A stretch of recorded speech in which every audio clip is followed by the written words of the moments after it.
Assemble the Legion as an exotic other threat. Underworld Connections, so he can draw more of his Boom Booms. And then his removal package is a little unorthodox. 1 Celestia Charm, 1 Putrefy, 2 Abrupt Decay, 2 Hero's Downfall, 1 Warleader's Helix, and 4 Dreadbore to cover all of the angles. If you are hungry for a brew, Jeff has got something for you.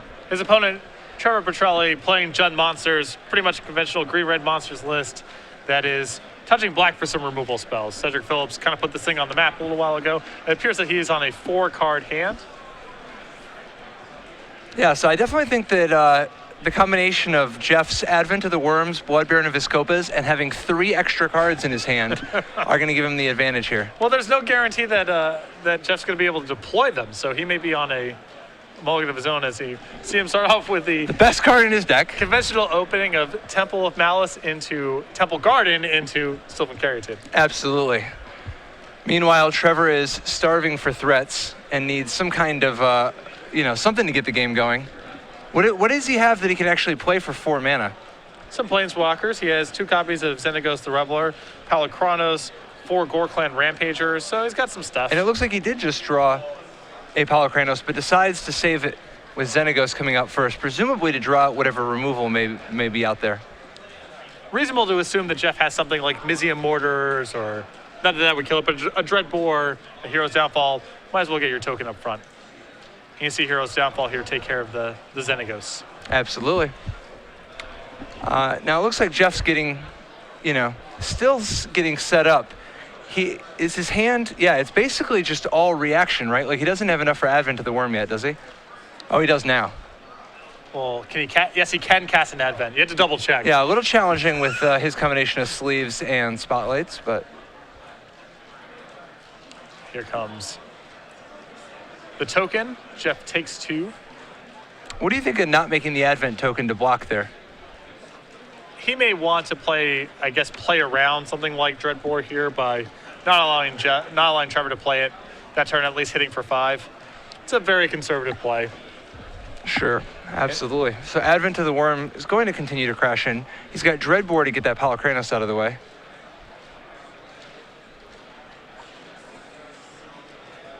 So Jeff really firing on all cylinders here. Of course, Trevor mulligan, but when Jeff has all of his colors assembled, he has quite a bit of power in his deck. Absolutely. Yeah, I mean, like obviously Trevor's short on options from the triple mulligan, but Jeff's got a full tank and has plenty more. Whether it's he's got removal for additional threats, another Dreadbore for the Palakronos. Jeff at this point mainly just trying to keep Trevor's threats off the table and put some pressure on Trevor. This hand from Jeff feels like something that would have pretty comfortably beat most 7-card hands that Trevor's deck could generate. Oh yeah. I mean he's got plenty of options even if Trevor wasn't in a famine. Domri Rod, actually a very legitimate way to try to get back into this if he has some answer to the the second Advent that's coming. So he finds a Scavenging Ooze, plays it with a green mana up. Now he is threatening to block the Advent and kill it. The Ooze going up to a 3/3. But can Trevor afford to trade resources like that when he's already on a 4-card hand? Right. Now the one thing that would leave him with though is the Domri Rod, which is something. Now the other option, of course, he could block with the Satyr. Domri falls to 1, but at least it lives, and then he can keep drawing extra cards off of it, and Scavenging Ooze hopes to grow. So sadly, Stormbreath Dragon appears to be ending any thoughts of a play like that. So he's splitting up, Stormbreath Dragon going after Domri here. The Advent token coming across at Trevor. Trevor appears to say no blocks, take 5, fall to 5, uses the Ooze at the end of the turn, goes up to 6. Now he really does need to draw an answer to Stormbreath Dragon pretty quickly here. That is not going to do it. And they go to game 2. Jeff showing that he still had all of those Stormbreath Dragons. Oh, yeah. Jeff just wants to make it clear. Look, I know you could have had additional cards, but I would have had those beat too. I already had additional cards. Even if you had additional cards, yeah, I still had all these. I also still had additional cards, and so, don't even stress on it. It's not even worth worrying about because I had these cards left over. Anyhow, moving on to the sideboard, you have Jeff's list in front of you. I'm sure this is fairly exotic, so I'll let you take the lead on this one. Yeah, he's got 3 Doomblade, 3 Golgari Charm, 2 Rakdos' Return, 2 Lifebane Zombie, an Underworld Connections, a War Leader's Helix, a Putrefy, a Last Breath, and a Mizzy Mortars. He's mostly just going to want a whole bunch more removal here, right? Like, Putrefy, possibly Mizzy Mortars if he's concerned about the dragon, Doomblade, mostly just the removal combined with the back-breaking Lifebane Zombie. Yeah, Lifebane seems excellent for this matchup. Trevor's sideboard. He has a Vraska the Unseen, a Chandra Pyromaster, a Putrefy, and Ultimate Price of Mizzy Mortars, 3 Mistcutter Hydras, 2 Golgari Charms, 2 Thoughtseize, 2 Abrupt Decays, and a Bow of Nylea. Yeah, what are you thinking he's going to bring in? It's hard with somebody this unpredictable, right? Right, and it's tough because Jeff's deck has all the makings of a removal-based strategy where you would want additional planeswalkers, but he also shows you Advent and Stormbreath Dragon. So it's very hard to defend. And Hero's Downfall. It's pretty hard to protect your planeswalkers against that suite of creatures and removal. So it's tough, I don't think that he wants to bring in a bunch of reactive cards because Jeff can potentially out-card advantage him, and I don't know if he wants a bunch of planeswalkers because Jeff might just be able to kill them pretty easily. So at least Vraska can kill something like a dragon on its way in, or an Advent token. Ultimate Price is probably reasonable because you saw Stormbreath Dragon and Advent of the Worm, so that's a reasonable inclusion. Thoughtseize, you might just want to know what's going on under the hood. Right, because he did play Temple of Malice alongside Temple of Silence. So there's a lot going on there. Yeah, one can assume. The one that blows my mind is Jeff's got access to 1 Golgari Guildgate, which is a pretty, Golgari Guildgate, the fact that, it's not like he's already got 24 temples and he just needed the 25th tap land. He's only got 10 of the temples. Seems like you would have, rejiggered things in such a way so as to end up with as much green mana as you needed without having to go, stooping that low. Yeah, it seems like there's got to be some way to rejigger things. Yeah, there's no Temple of Plenty, no green-white temples. Which, if you just need another green mana that way, although I don't know, it might also I kind of just imagine it's one of those things. It's like a finely tuned machine. Yes. It's not always clear exactly why every circuit is connected to every circuit that it is. Some of the code looks a little bizarre, and only the programmer who wrote it totally understands the madness. But he's already 3-1 and up 1 game to 0. Did he break it? In the coverage a couple weeks ago, Jeff was playing some other Golgari Guildgate list, and I refer to it as his invitational card. It's here in this 4-color deck, even though he has Golgari Guildgate alongside War Leader's Helix and Assemble Legion. He clearly can't get away from the card. My question is, when the Green-Black Temple is legal, does he still just play the 1 Golgari Guildgate? My guess is no. You see Trevor here start off with a Forest and an Elvish Mystic. Temple of Silence for Jeff. He's going to leave it on top.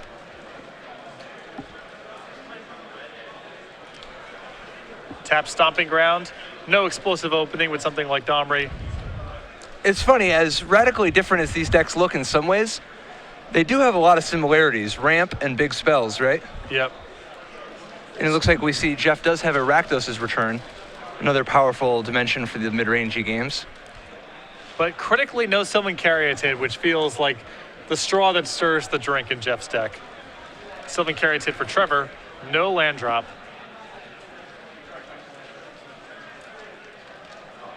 Jeff draws It's an Overgrown Tomb.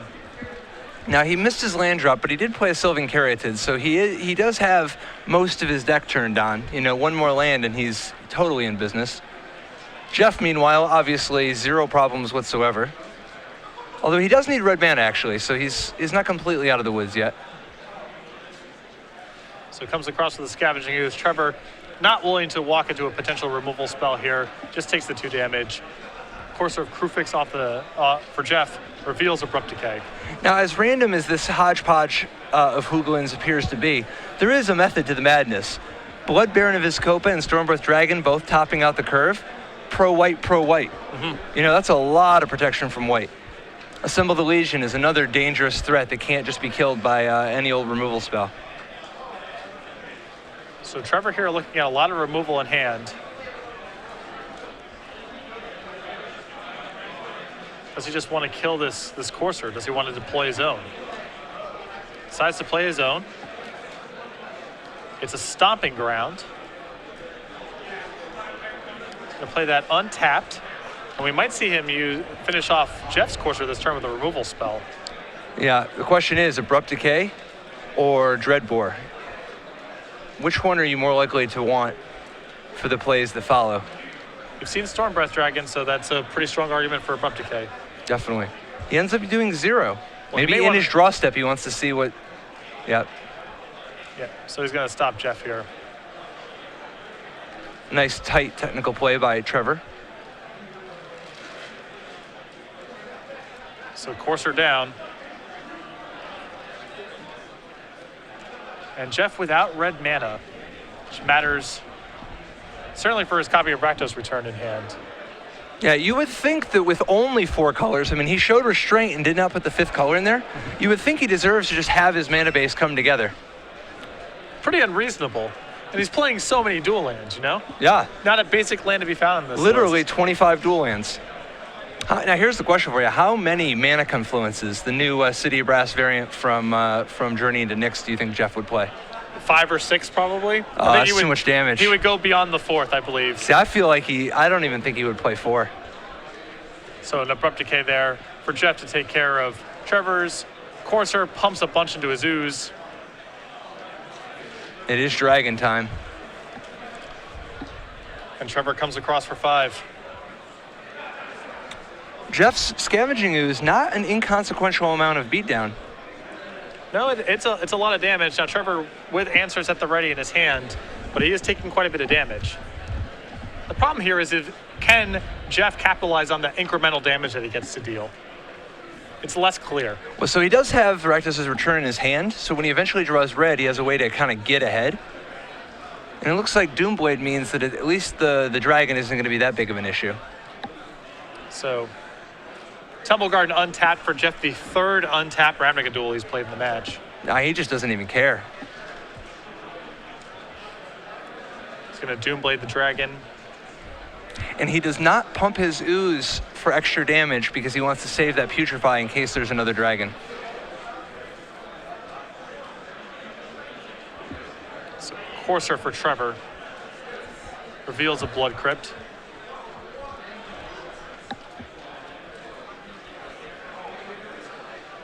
Jeff pointing out that Trevor needed to decide whether or not to pay the life before looking. Yeah, the issue here is I believe that Courser Or do you?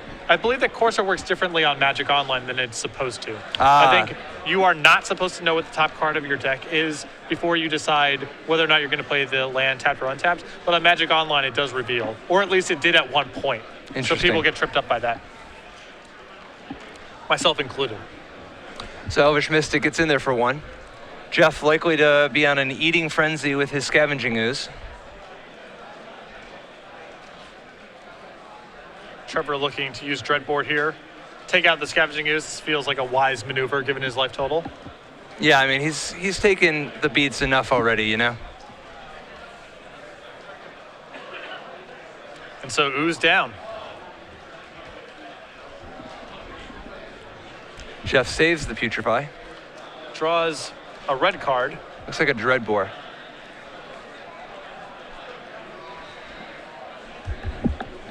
I feel like Jeff's deck really needs Sylvan Caryatid. Here we do see the Putrefy in the Courser of Crufix. What I'm looking forward to is this attack phase. Because the Selesnya Charm is yeah. That's why you play one of everything. Oh, he just takes it. Interesting. Not interested. Oh, okay. Maybe trying to save it as a removal spell for something like Palikronos. Very reasonable. And he would have just got blown out by Gorkline Rampager. Of sorts. I mean, I guess the Rampager wouldn't still be in play, but... All right, Lifebane Zombie here for Jeff. Shows a Putrefy.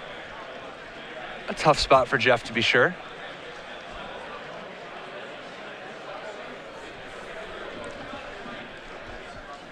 Trevor does not go for the win.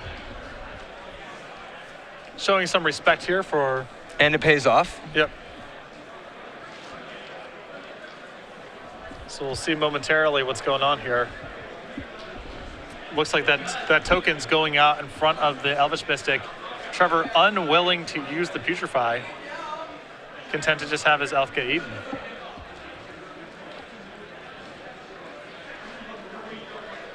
Godless Shrine, the draw for Jeff, and he's going to concede.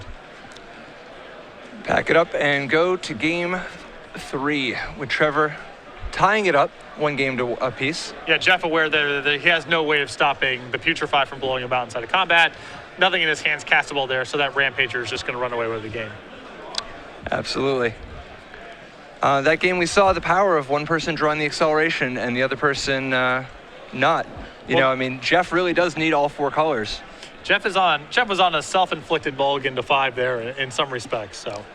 Yeah, I mean, greed is not without a price from time to time. Yes, the literal magic card greed, or in a broader sense. Absolutely, absolutely. What I appreciate about Jeff is he's showing up with something new and different.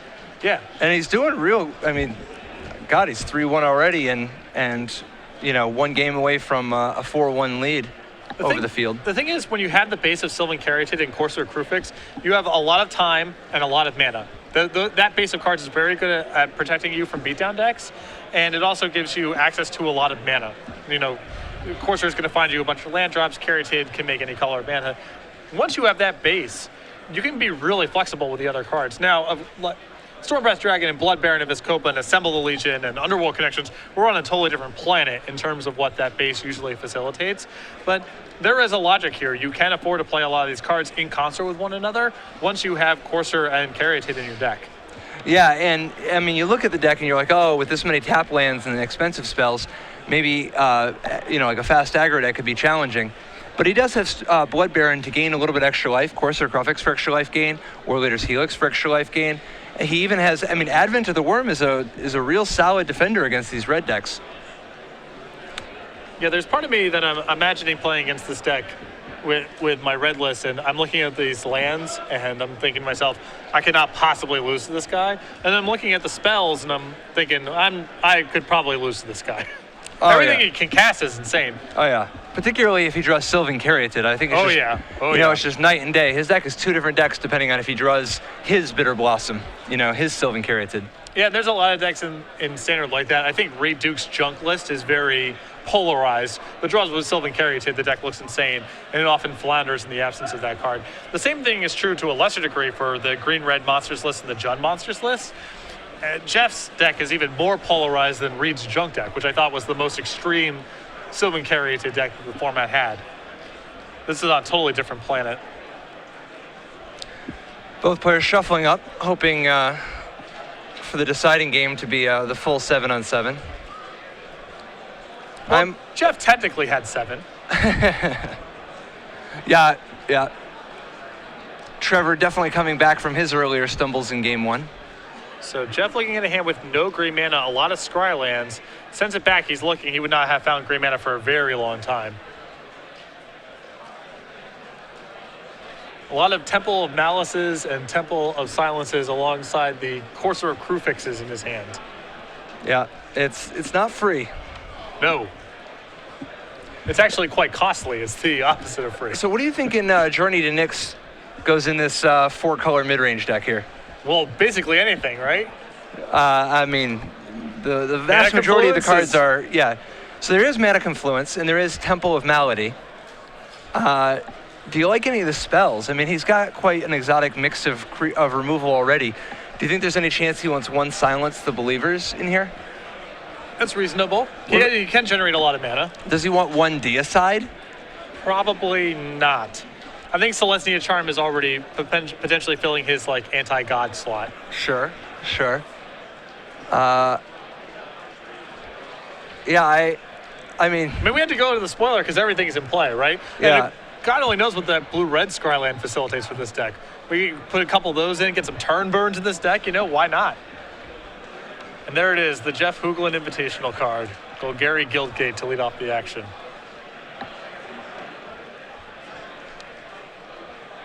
I'm surprised he hasn't found some foil Japanese uranium version of Golgari Guildgate by this point. Temple of Abandon puts it on the bottom. And Trevor with the Caryatid.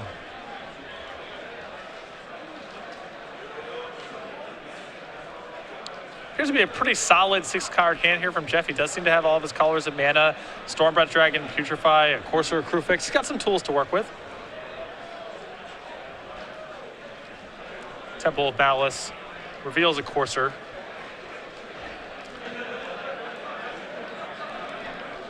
Puts on the bottom. Trevor looking to put down some pressure on Jeff. It's challenging when you know he's got access to so much stuff and you don't even know what all tricks he has available to him, but you know his deck is a little slower. You want to be putting some pressure on him.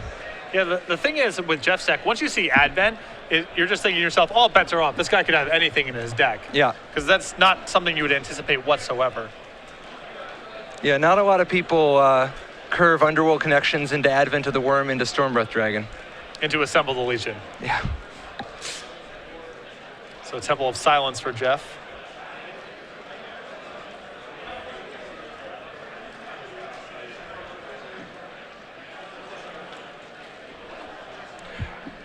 Curious people at home, I'm curious, is this like, is this 4 colors of good stuff strategy something you've been seeing other places? I mean, is this just an exotic brew, or is this like a thing now? You know, like wanting to merge, you know, taking the monster's shell and just getting greedy with it. Tweet at us at SCG Live, let us know. So there's a Courser for Trevor here. He's going to find Overgrown Tomb on the top of his deck. Passes the turn.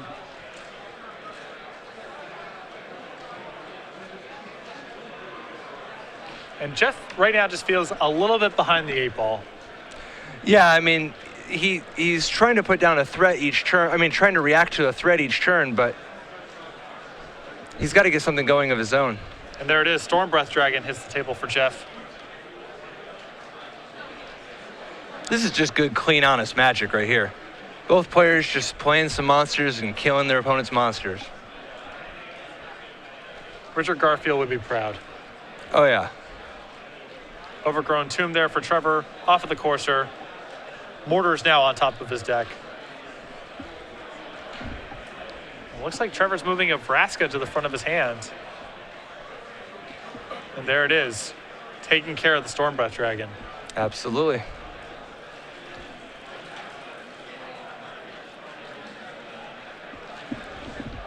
So now Jeff with appears to be essentially a purely reactive hand here. There's a Caryatid, a Temple, a Dreadbore. Not sure if he has anything to give him any forward momentum at this point. He does have a Courser Crufix, so that's something, I guess. He needs to get Vraska off the table at some point. Can't let the Vraska kill another permanent. Yeah. He does have Dreadbore, but that's still losing a Dreadbore and a Stormbreath Dragon to this Vraska, a great exchange for Trevor.